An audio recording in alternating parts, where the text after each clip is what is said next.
বাংলাদেশ ভারত সীমান্তে হত্যা বন্ধে ভারতের সাথে আলোচনা হয়েছে বলে জানিয়েছেন পররাষ্ট্রমন্ত্রী ডক্টর হাসান মাহমুদ। ভারতের পররাষ্ট্র সচিব বিনয় কোয়াত্রার সাথে সাক্ষাৎ শেষে তিনি বলেন, সীমান্তে ভারী অস্ত্র ব্যবহার না করে নন লিথাল উইপন ব্যবহার বাড়ানো নিয়ে আলোচনা করা হয়।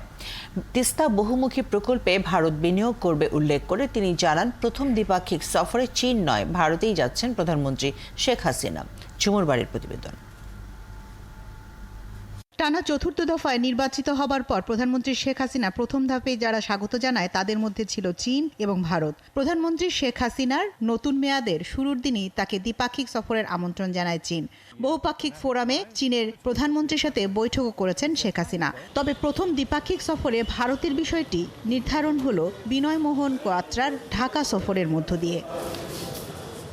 সকালে প্রধানমন্ত্রীর সঙ্গে সৌজন্য সাক্ষাতে ভারতের দ্বিপাক্ষিক সফরের আমন্ত্রণ জানান তিনি। সেই সঙ্গে আলোচনা হয় তিস্তা বহুমুখী প্রকল্প নিয়েও, যা প্রধানমন্ত্রীর সফরেই আলোর মুখ দেখার কথা রয়েছে। তিস্তায় আপনারা জানেন যে আমরা একটি বৃহৎ প্রকল্প নিয়েছি, তো ইন্ডিয়া সেখানে ফিন্যান্স করতে চায়। আমি যেটা বলেছি সেটি হচ্ছে, এই তিস্তা যে প্রকল্পটি বাস্তবায়ন করা হবে সেটি আমাদের নিড অনুযায়ী হতে হবে। পররাষ্ট্রমন্ত্রীর সাথে আলোচনায় গুরুত্ব পায় ভারত নেপাল থেকে জলবিদ্যুৎ আমদানি এবং ট্রানজিটের বিষয়টি। ভুটানকে ট্রানজিট দেওয়া এবং নেপাল এবং ভুটান থেকে জলবিদ্যুৎ আমদানি করার ক্ষেত্রে ফ্যাসিলিটেট করা। ইতিমধ্যেই নেপাল থেকে জলবিদ্যুৎ আমদানি করার ক্ষেত্রে সব কিছু ফাইনালাইজ হয়েছে।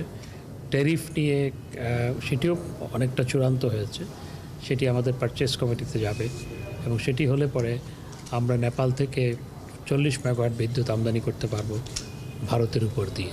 মাননীয় প্রধানমন্ত্রীর সফর হবে ভারতে। এখন নির্বাচন চলছে, নির্বাচন পর সরকার গঠন হবে, তারপর না মাননীয় প্রধানমন্ত্রীর সফর কখন হবে সেটা ঠিক। বর্তমানে ভারত বাংলাদেশকে সর্বাধিক ভিসা দেয়।